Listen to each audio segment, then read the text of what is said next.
것을 찾으니 내 마음은 밝아졌네. 주 내 맘에 와 계신 후, 주 내 맘에 와 계신 후,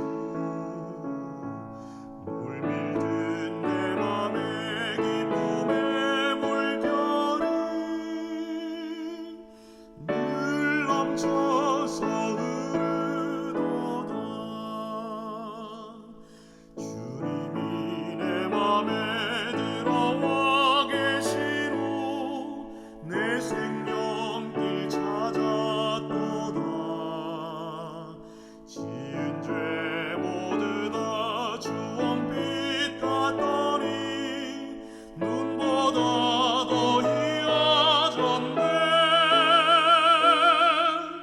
주 내 맘에 와 계신 후, 주 내 맘에 와 계신 후, 물밀든 내 맘의 기쁨의 물결이 늘 넘쳐서 흐르도다.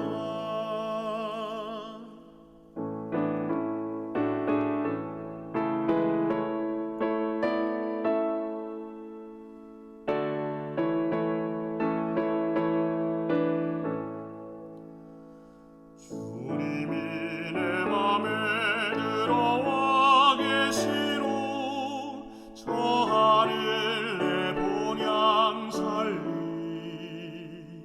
천성을 향하여 하늘로 갈 때에 그 기쁨이 무한하리. 주 내 맘에 와 계신 후, 주 내 맘에 와 계신 후, 물밀든 내 맘의 기쁨의 물결이 늘 넘쳐서 흐르도다.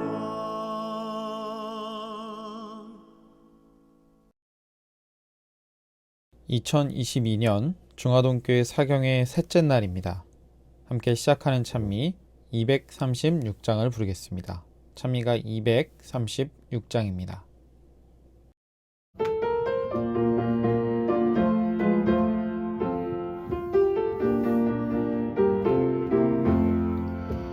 거룩한 말씀을 연구하세. 구주를 항상 찾아서 생명의 말씀 잘 알도록 날마다 가르침받세. 거룩한 책을 연구하며 진리를 찾아 구하라. 주님의 귀한 성경 말씀 우리의 인도자로다. 거룩한 말씀을 연구하세. 하늘로 가는 길 찾아 영화로운 성에 이르도록 주님의 말씀 지키세. 거룩한 책을 연구하며 진리를 찾아 구하라. 주님의 귀한 성경 말씀 우리의 인도자로다. 거룩한 말씀을 연구하세. 죄인을 찾아 나아가 진리의 말씀 잘 가르쳐 구주를 믿게 할지니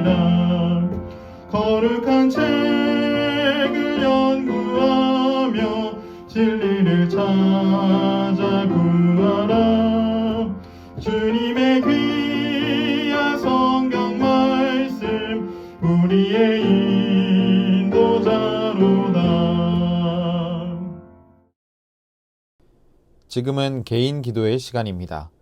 화면에 보이는 기도 제목을 가지고 음악이 마칠 때까지 기도해 주시기 바랍니다.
지난 시간에 이어서 이주영 목사님께서 준비된 하나님의 말씀을 대언하시겠습니다.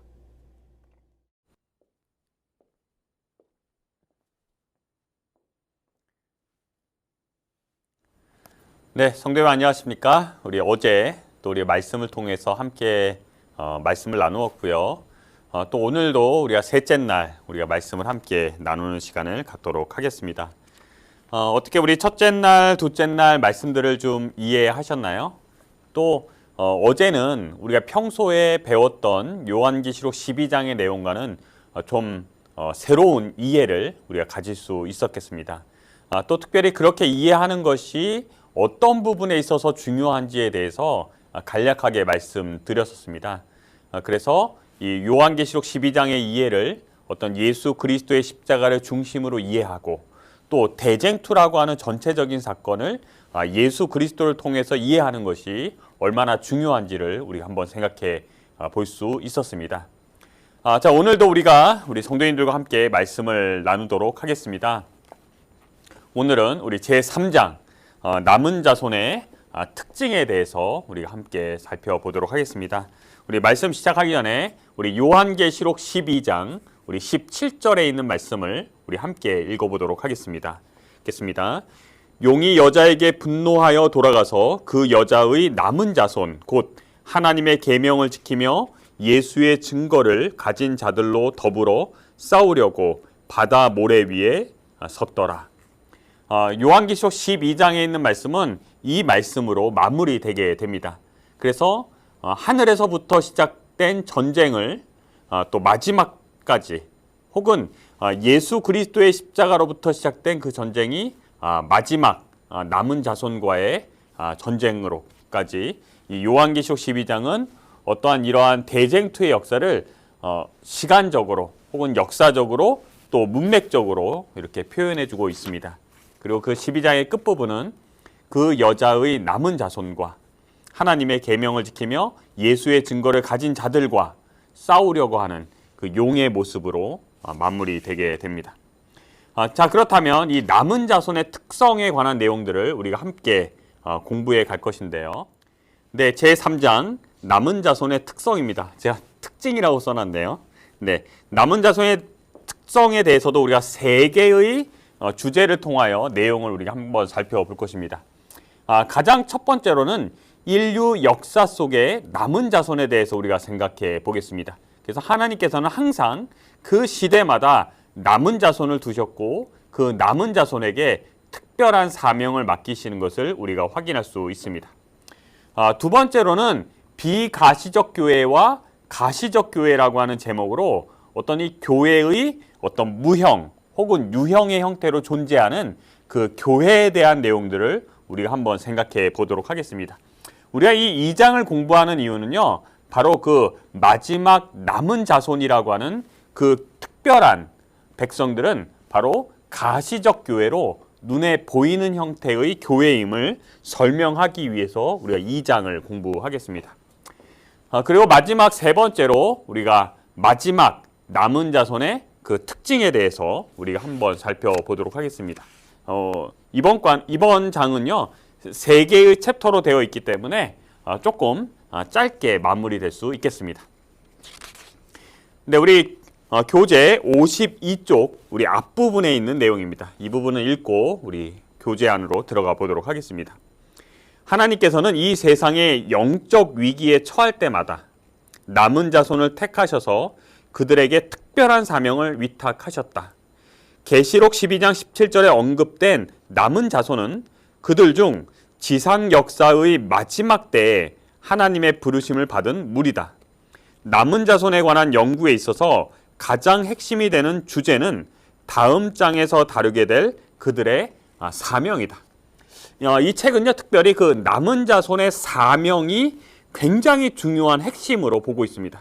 그래서 그 사명을 중심으로 설명해 가고 있어요. 그래서 이 남은 자손의 특성도 역시 그 사명과 연관하여 설명해 나가고 있습니다.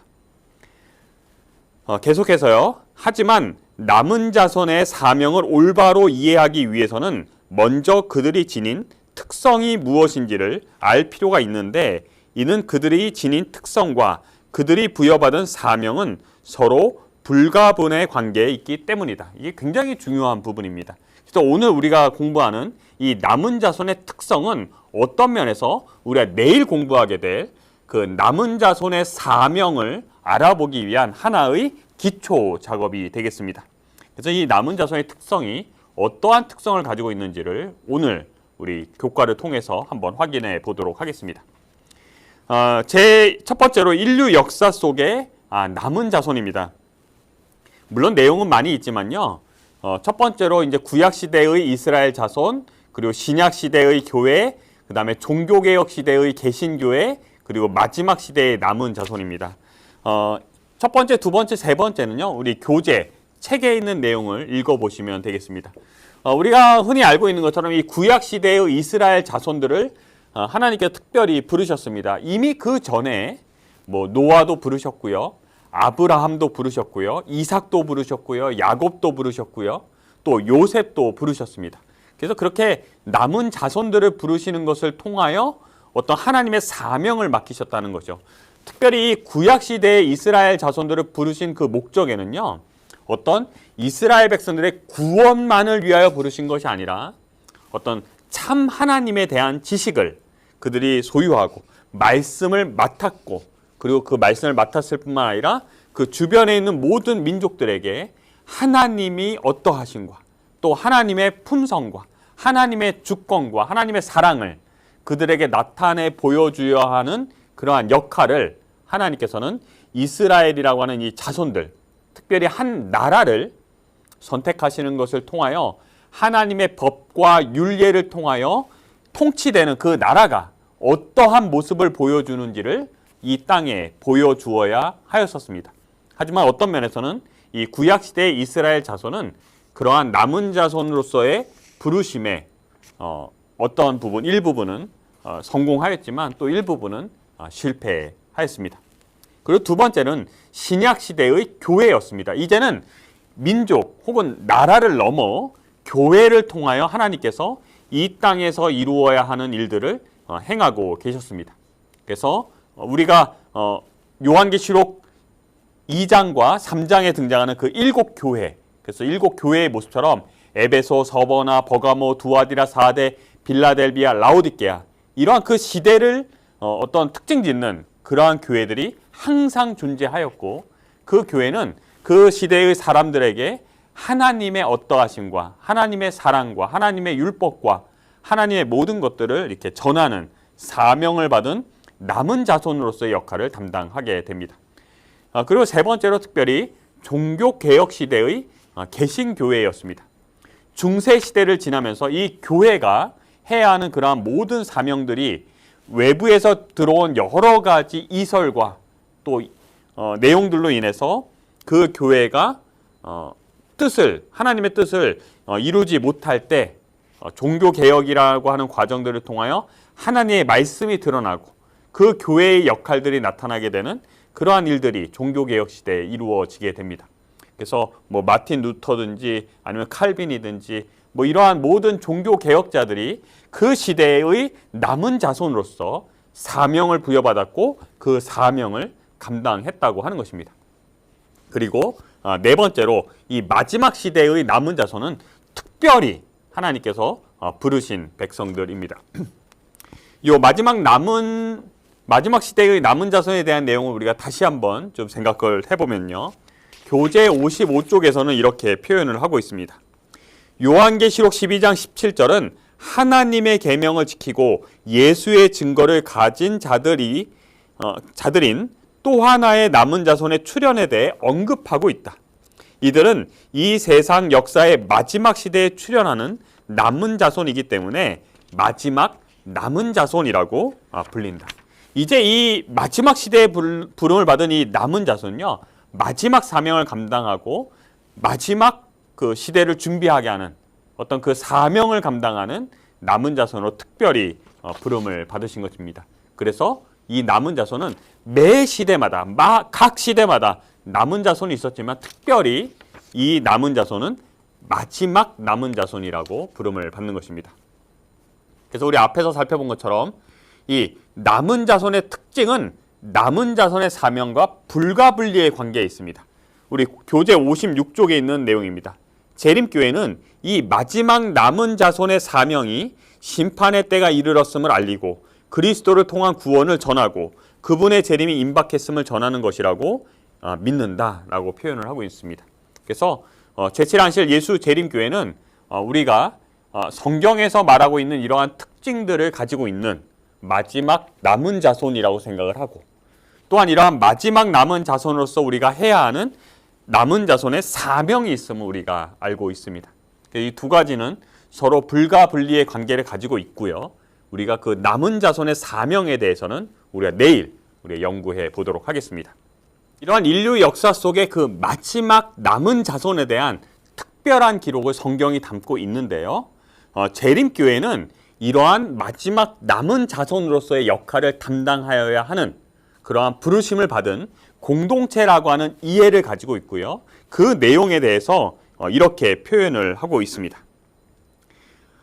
이 남은 자손의 신원과 관련해서 우리는 요한계시록 12장 17절의 예언이 제7일 안식일 예수 재림교회의 경험과 사역을 가리키는 것이라고 믿는다라고 기록하고 있다.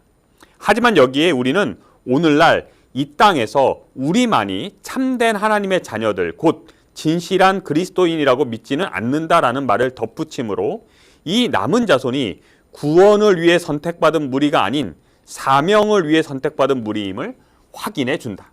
그래서 우리만이 구원을 받는다고 하는 것이 아니라 우리는 어떤 이 마지막 시대의 마지막 사명을 감당하기 위하여 특별히 부르심을 받은 것이요.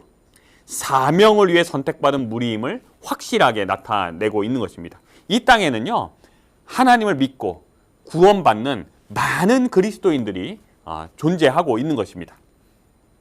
그래서 이 남은 자손은요, 구원을 위하여 선택된 것이 아니라 바로 사명을 위해 선택받은 무리라고 하는 것을 우리가 기억해야 할 것입니다. 이 책의 굉장히 중요한 부분이 그 내용입니다. 남은 자손은 구원을 위하여 부르심을 받은 무리가 아니고 사명을 위하여 부르심을 받은 무리라고 하는 이해입니다. 자, 이제 우리 두 번째로 우리 비가시적 교회와 가시적 교회라고 하는 개념을 우리 한번 생각해 보도록 하겠습니다. 비가시적 교회라고 하는 의미는요, 우리의 눈으로 그 존재를 확인할 수 없는 무형의 교회를 의미합니다. 앞서 살펴본 것처럼 이 땅에는 구원을 받을 많은 참다운 그리스도인이 존재하고 있다라고 분명히 말씀을 드렸습니다. 또 이 역사 속에도 역시 그러한 사람들이 존재하고 있는 것입니다. 이러한 모든 사람을 바로 비가시적 교회, 눈에 보이지는 않지만 참 그리스도인으로서 구원받을 모든 사람들을 이러한 비가시적 교회라고 우리가 표현할 수 있겠습니다. 그리고 두 번째로 이 가시적 교회는요, 눈에 보이는 유형의 교회를 말하고 있는 것입니다. 어떤 사람들의 모임이라든가 어떤 운동이라든가 어떤 교회라든가 눈에 보이는 특징을 가지고 있는 어떤 유형의 교회를 말하고 있습니다. 기본교리 13에서는 이렇게 표현을 하고 있습니다.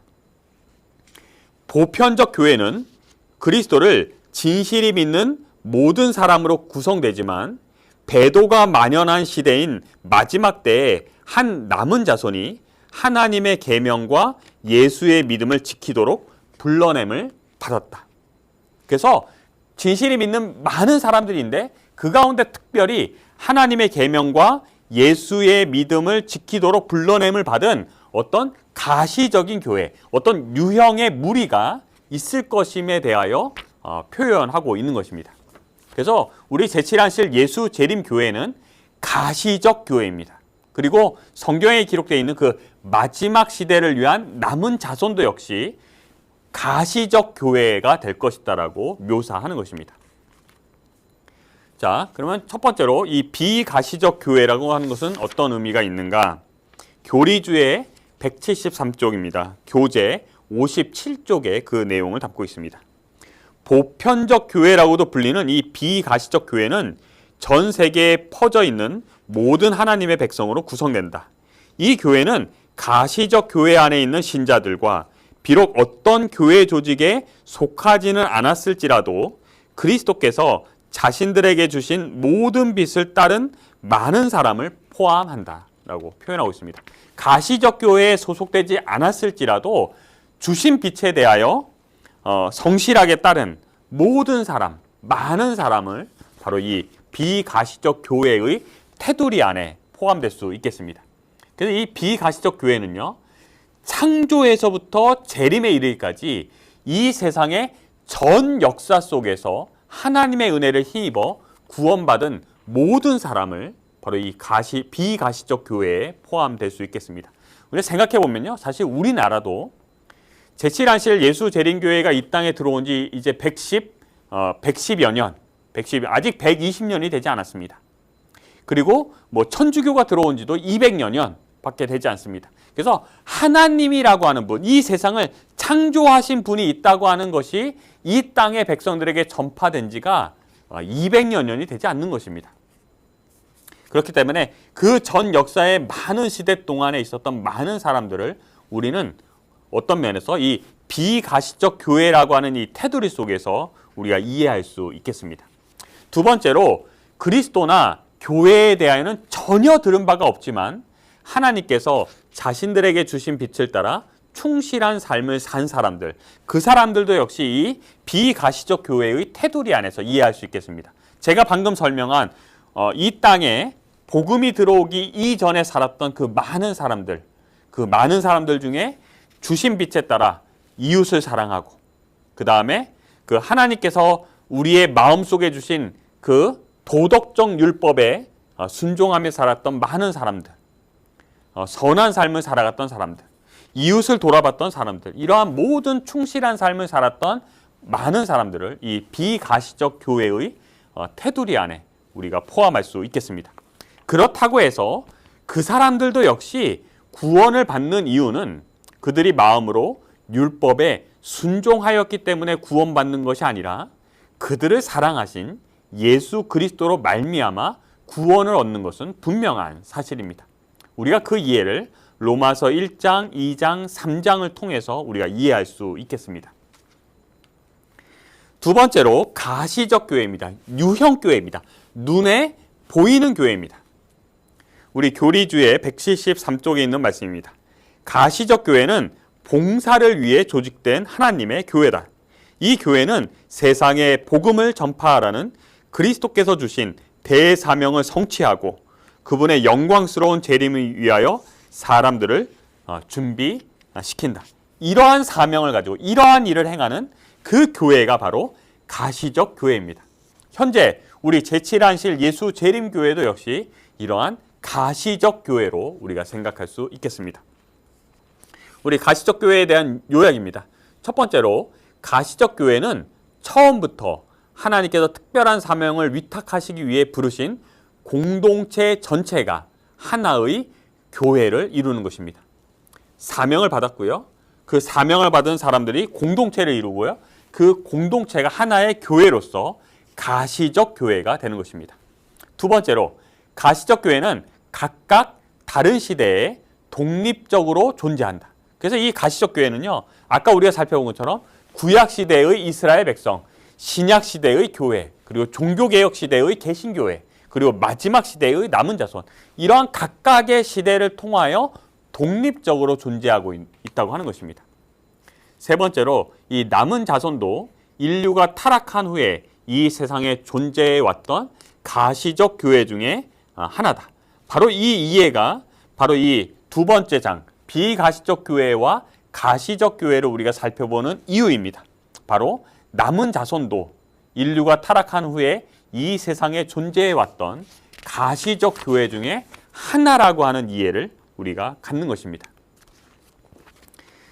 자, 이제 마지막으로 우리 마지막 남은 자손의 특징입니다.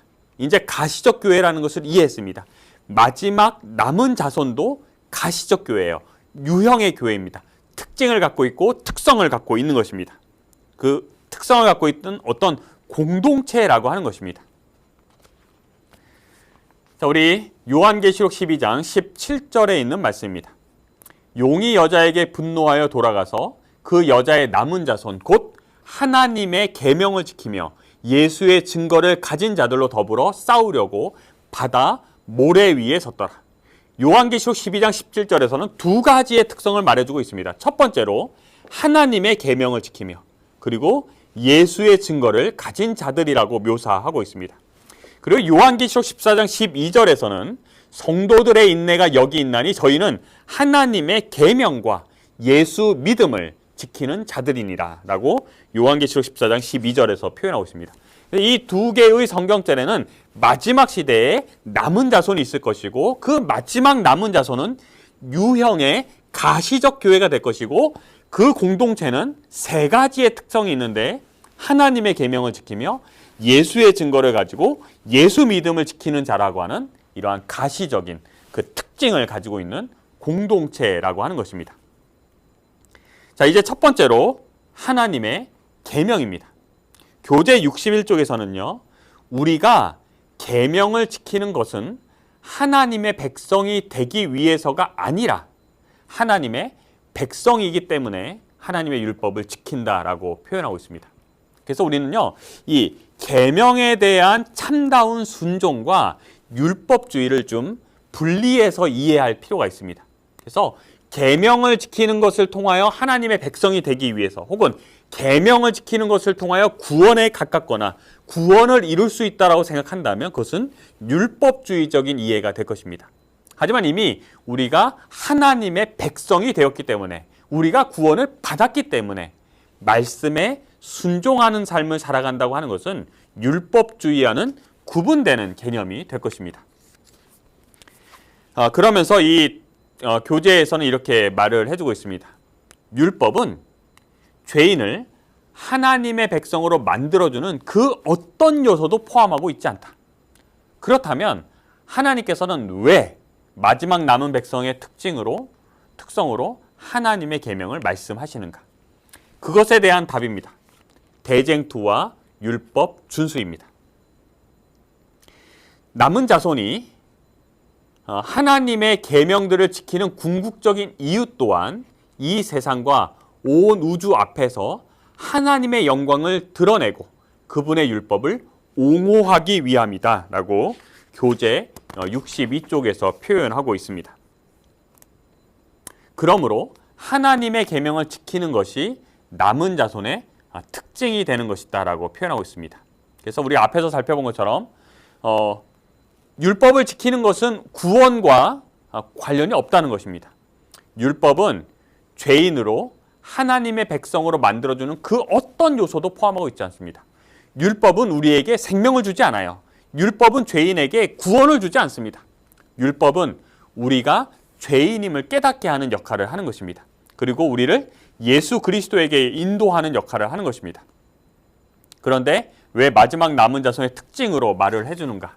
그것은 바로 남은 자손이 하나님의 계명을 지키는 이유는 구원을 받기 위해서가 아니라 이 세상과 온 우주 앞에 하나님의 영광을 드러내고 그분의 율법을 옹호하기 위함이기 때문이라는 것입니다. 그래서 이 하나님의 계명이 남은 자손의 특징이 되는 것입니다. 그래서 그 율법을 옹호하고 그 율법을 굳게 지키는 것인데 성경은 율법을 굳게 세우는 방법으로 한 가지를 제시하는데 그것이 바로 믿음으로 말미암아 구원을 얻는 것이다라고 말하고 있습니다. 로마서 3장 31절에 있는 말씀입니다. 우리가 믿음으로 말미암아 율법을 폐하느뇨 그럴 수 없느니라. 도리어 율법을 굳게 세우느니라. 그래서 하나님의 율법이 변함이 없고 하나님의 율법은 완전하며 하나님의 율법은 변함이 없다고 하는 것을 우리가 예수 그리스도를 믿음으로 말미암아 구원을 얻을 때 비로소 율법이 굳건하게 세워지는 것입니다. 마지막 남은 자손의 두 번째 특성은요, 바로 예수의 증거를 가지고 있다라고 표현을 하고 있습니다. 이 예수의 증거는 예언의 신이라고 교재도 표현하고 있습니다. 이 예수의 증거는 두 가지로 우선 생각해 볼 수 있겠습니다. 첫 번째는 그리스도인이 전하는 예수 그리스도에 관한 증거, 증언이라고 말할 수 있겠습니다. 두 번째는 예수 그리스도로부터 시작하여 선지자들을 통해서 그의 교회에 전해진 증거, 증언이라고 볼 수 있겠습니다. 혹은 예언이라고도 우리가 생각해 볼 수 있겠습니다. 그래서 특별히 우리가 요한계시록 19장 10절의 말씀을 통해서 이 대언의 영, 예수의 증거가 바로 대언의 영이라고 하는 것을 우리가 이해할 수 있겠습니다. 근데 여기서 특별히 요한계시록 19장 10절과 요한계시록 22장 8절과 9절의 말씀을 비교하는 것을 통하여 이 대언의 영이, 이 예수의 증거가 어떠한 것을 의미하는지를 한번 좀 생각해 보도록 하겠습니다. 이 두 가지는 좀 유사한 형태를 띠고 있습니다. 첫 번째로 그 발 앞에 엎드려 경배하려고 합니다. 22장 8절과 9절에도 역시 그 발 앞에 경배하려고 엎드리려고 하는 순간에 천사가 이렇게 말을 합니다. 나는 너와 및 예수의 증거를 받은 내 형제들과 같이 된 종이다 라고 표현하고 있고요. 22장 8절과 9절은 같은 내용으로 뭐라고 표현하냐면 나는 너와 내 형제 선지자들과 또 이 책의 말을 지키는 자들과 함께 된 종이다 라고 표현하고 있습니다. 그래서 이 앞에서는 예수의 증거를 받은 내 형제라고 표현하고 있고 뒤에서는 내 형제 선지자들이라고 표현을 하고 있습니다. 그래서 이 예수의 증거라고 하는 것은 즉 선지자들을 통하여 주시는 기별이라고 하는 것을 우리가 이해할 수 있겠습니다. 그리고 요한계시록 19장 10절에서 거기서 바로 예수의 증거는 대언의 영이다 라고 표현을 하고 있습니다. 그래서 이 대언의 영이라고 하는 것, 예수의 증거라고 하는 것은 바로 선지자를 통하여 주시는 것이고 또한 예언의 은사, 예언의 신이라고 하는 것을 우리가 이해할 수 있겠습니다. 그러므로 예수의 증거는 예수 그리스도로부터 시작하여 선지자들을 통해 그의 교회에 전해진 증거로 우리가 이해할 수 있고요.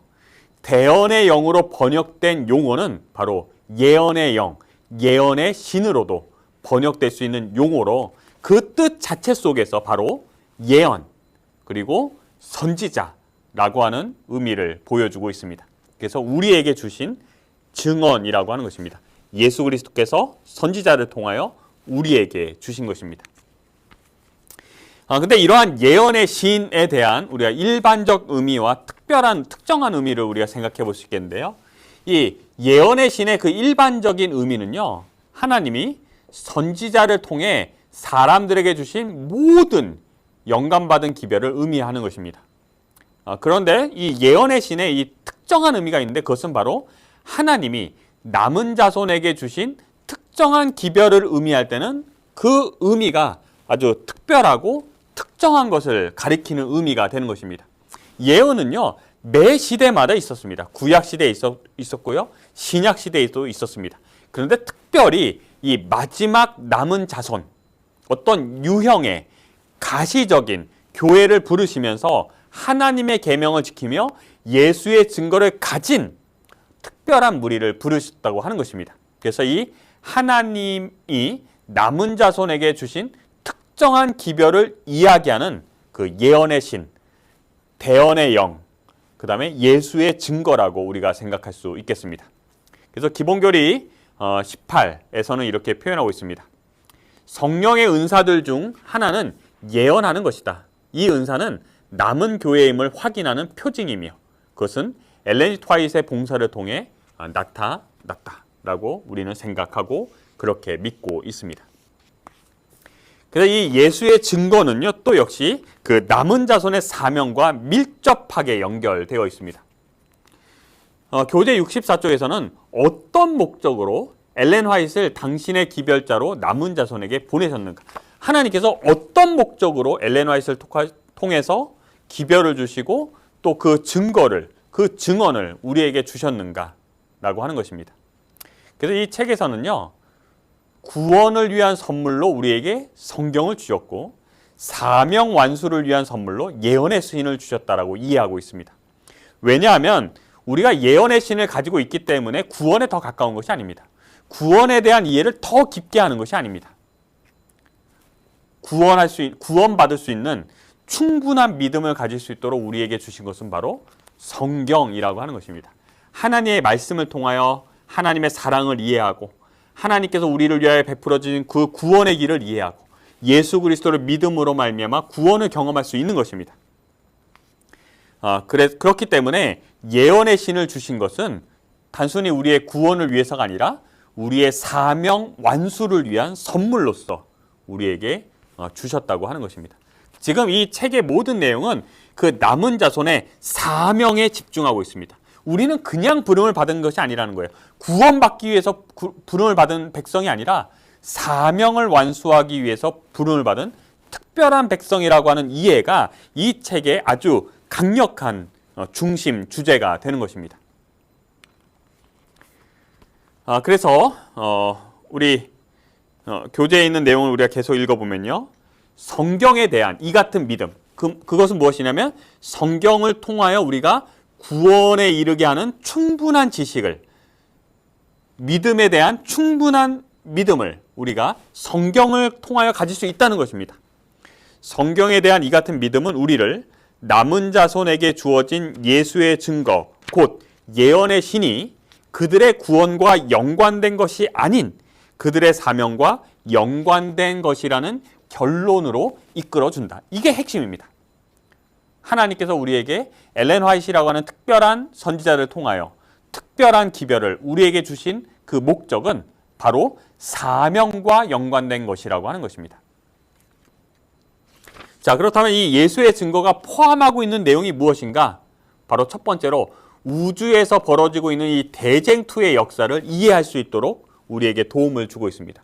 두 번째로 마지막 시대, 그리고 매 시대마다 인류를 타락시키기 위한 그 사탄의 전략, 특별히 마지막 시대에 우는 사자와 같이 분노하여 내려온 그 사탄의 전략이 무엇인지를 우리에게 알려주는 역할을 하는 것입니다. 그리고 세 번째로 남은 자손이 싸움을 승리로 이끌 수 있는 그 방법과 전략이 바로 이 예언의 신의 말씀을 통해서 우리에게 주어졌다고 하는 것입니다. 사명을 완수하도록, 사명을 감당하도록 우리에게 이 말씀을 주셨다라고 하는 이해인 것입니다. 이제 세 번째로 예수 믿음입니다. 하나님의 계명을 지키며 예수의 증거를 가지고 예수 믿음을 지키는 자들이라고 표현하고 있습니다. 요한계시록 14장 12절 말씀입니다. 예수 믿음을 지키는 자니라. 여기서는 이제 예수 믿음이라고 표현하고 있습니다.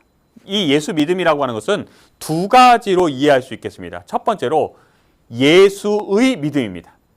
예수께서 소유하셨던 믿음과 유사한 믿음을 의미하는 것입니다. 두 번째는 예수에 대한 믿음이라고 우리가 해석할 수 있겠습니다. 그것은 죄인이 그리스도를 개인의 구주로 받아들이는 믿음을 의미합니다. 그래서 이 예수 믿음은 이 두 가지를 다 포함할 수 있습니다. 두 가지를 다 포함할 수 있는데 지금 이 교제도 그렇고 남은 자손의 핵심을 그 사명에 우리가 두고 있기 때문에 이 두 가지를 어떻게 조화할 수 있을 것인가, 또 우리가 어떤 부분을 더 집중하여 보아야 할 것인가에 대한 내용이 있겠습니다. 그래서요, 이 예수 믿음을 이렇게 생각해 보도록 하겠습니다. 예수의 믿음은요, 사명과 관련된 것으로 이해할 수 있겠고요. 예수의 믿음으로 이해하는 것은, 예수에 대한 믿음으로 이해하는 것은 구원과 관련된 것으로 이해할 수 있겠습니다. 그래서 지금 계속해서 남은 자손의 사명을 강조하여 설명하기 위한 토대로서 이 예수 믿음을 설명하고 있기 때문에 예수의 믿음을 가지고 있다고 하는 것을 강조하여 나타내고 있는 것입니다. 그래서 마지막 남은 자손은 예수 그리스도께서 소유한 것과 같은 그러한 믿음을 소유한 특별한 백성일 것이라고 하는 것입니다. 그렇다면 예수께서 소유하셨던 것 같은 믿음을 우리가 가지고 있는데, 예수께서 소유하셨던 믿음은 어떤 믿음인가? 첫 번째로 다른 이들의 영생을 추구하는 믿음이었다. 죄인을 찾아 구원하고자 하시는 그 마음입니다. 그리고 아버지의 영광을 추구하는 믿음이었습니다. 아버지의 영광을.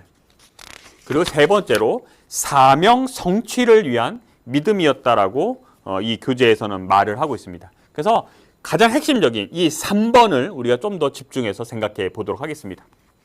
그렇다면 예수 그리스도께서 사명 성취를 위한 믿음을 가지고 있었는데, 그렇다면 그리스도의 사명은 무엇인가? 첫 번째로 잃어버린 자를 찾아 구원하는 것이었고, 두 번째로 마귀의 일을 멸하는 것이다라고 표현하고 있습니다. 마귀의 일이 무엇이었습니까? 마귀가 하나님을 향하여 대적하는 것이 무엇이었습니까? 그것은 바로 하나님의 율법과 하나님의 품성을 왜곡하고 하나님의 주권에 대하여 도전하는 것이었습니다. 그런데 예수 그리스도께서 이 땅에 오셔서 사명을 성취하는 믿음을 가지고 계셨는데, 그것은 바로 이러한 마귀의 일을 멸하는 것이셨습니다. 자, 이제 우리가 또 제3장 남은 자손의 특징을 살펴보았습니다. 그런데 이러한 남은 자손의 특징은요, 내일 우리가 살펴보게 되는 그 남은 자손의 사명과 아주 밀접하게 연결되어 있습니다. 그래서 예수의 믿음을, 예수의 믿음, 예수가 소유하셨던 그러한 믿음으로 이해하는 것도 역시 사명과 연관하여 설명하고 있습니다. 그래서 이 부분에 대해서 약간 오해가 있으실 수 있겠지만, 이 책이 특별히 남은 자손의 사명에 집중하고 있기 때문에 우리가 그 부분을 중심으로 우리가 이해해 보셨으면 좋겠습니다. 오늘 우리는요, 남은 자손의 특징 가운데 첫 번째로 인류 역사 속의 남은 자손에 대해서 우리가 살펴보았습니다. 구약 시대의 이스라엘 백성들이 그랬고요, 신약 시대의 교회가 남은 자손이었습니다. 종교개혁 시대의 개신교회도 역시 남은 자손으로 부름을 받았습니다. 또 마지막 시대에도 역시 특별한 남은 자손을 두실 것을 우리가 보았습니다. 그리고 두 번째로 비가시적 교회와 가시적 교회라고 하는 이해를 우리가 가질 수 있었습니다. 그리고 역시 마지막 남은 자손은 가시적 교회로서 나타날 것이라고 하는 것을 우리가 보았습니다. 그리고 그 가시적 교회가, 마지막 남은 자손이 가시적 교회로 나타날 것인데요, 그 가시적 교회가 가지고 있는 그 특징들에 대해서 우리가 마지막 남은 자손의 특징이라고 하는 것을 통해서 우리가 살펴보았습니다. 하나님의 계명을 지키고요, 예수의 증거를 가지고 있고요, 그리고 예수 믿음을 지키는 자들이었습니다. 이 세 가지의 특징도 역시 그 남은 자손의 사명과 밀접하게 연결되어 있었습니다. 그래서 그 특징들을 우리가 특별히 사명과 연관하여서 한번 이해해 보았습니다. 우리 오늘 말씀에 대해서 혹시 궁금하신 부분이 있거나 더 알고 싶으신 부분이 있다면 또 우리 부목사님들을 통해서 말씀해 주시면 우리가 금요일 혹은 안식일에 우리가 말씀을 나눌 때 잠깐 언급하고 우리가 또 내용들을 살펴보도록 하겠습니다. 자, 이제 우리가 내일은요, 오늘 우리가 살펴본 그 남은 자손의 특징과 밀접하게 연결되어 있는 남은 자손의 사명에 대해서 우리가 살펴보도록 하겠습니다. 우리 한번 책도 한번 읽어보시고요, 또 읽어보시면서 궁금하신 부분들은 한번 체크도 해보시고요. 우리가 지금까지 가지고 있었던 이해보다 지금 이 책은요, 이 남은 자손의 사명에 굉장한 집중을 하고 있습니다. 그러하다 보니까 어떤 오해의 여지가 있을 수도 있습니다. 하지만 남은 자손의 사명에 포커스를 맞추고 이 책의 내용을 읽어 가신다면 우리가 이해할 수 있고 또 씹을 수 있고 또 삼킬 수 있는 그러한 말씀이 될 거라고 생각을 합니다. 자, 그러면 오늘 말씀도 이것으로 마무리하도록 하겠습니다. 감사합니다. 마치는 찬미 178장을 함께 부르겠습니다. 찬미 후에 말씀 주신 이주영 목사님께서 기도해 주시겠습니다.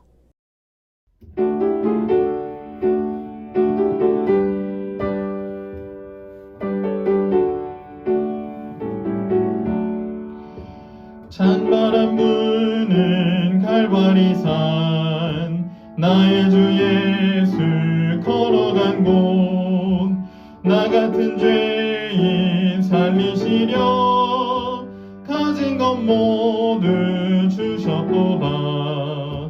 오 사랑하는 귀하신 주님 오늘도 험한 저 갈바리에 못 박혀 피를 흘려주시니 내가 참 생명 얻는도다. 마지막 숨을 거두실 때 죽을 날 위해 기도한 말 오 아버지여 저들의 죄 다 용서하여 주옵소서. 오 사랑하는 귀하신 주님 오늘도 험한 저 갈바리에 못 박혀 피를 흘려주시니 내가 참 생명 얻는도다. 오 사랑하는 구주 예수 언제나 주를 바라보며 저 하늘까지 이르도록 나 항상 주를 찬양하리. 오 사랑하는 귀하신 주님 오늘도 험한 저 갈바리에 못 박혀 피를 흘려주시니 내가 참 생명 얻는도다. 기도하고 마치겠습니다. 하늘에 계신 하나님 아버지, 오늘 남은 자손의 특성들에 대하여 공부할 수 있는 기회를 갖게 하셨으니 감사합니다. 매 시대마다 하나님의 사명을 감당하는 남은 자손을 가지고 계셨고 또 이 시대의 마지막에 또 특별한 남은 자손을 두시겠다고 말씀하셨으니 감사합니다. 특별히 그 남은 자손은 눈에 보이는 어떤 공동체로서 구성될 것이고 또 사명을 가지고 있을 것임에 대하여 말씀해 주셨으니 감사합니다. 또한 그 마지막 남은 자손의 특징에 대하여 하나님의 계명을 지키며 또 예수의 증거를 가지고 예수 믿음을 지키는 자라고 말씀하시고 특별히 우리 제7회 안식일 예수 재림교회 성도들을 마지막 시대의 남은 자손으로 불러주셨으니 감사합니다. 우리의 특성이 무엇인지를 분명히 알고 이제 내일 남은 자손의 사명을 우리가 공부하는 것을 통하여 우리가 마지막 시대의 남은 자손으로서 어떠한 일을 감당해야 하는지를 알고 믿고 또 그 일을 감당할 수 있는 능력 또한 가질 수 있게 하여 주시옵소서. 우리 하나님께서 우리에게 이 말씀을 듣게 하시고 또 말씀을 이해하게 하시고 말씀을 행하게 하심으로 이 말씀의 놀라운 역사를 경험할 수 있는 우리 성도들이 될 수 있도록 인도하여 주시옵소서. 예수님의 이름으로 기도합니다. 아멘.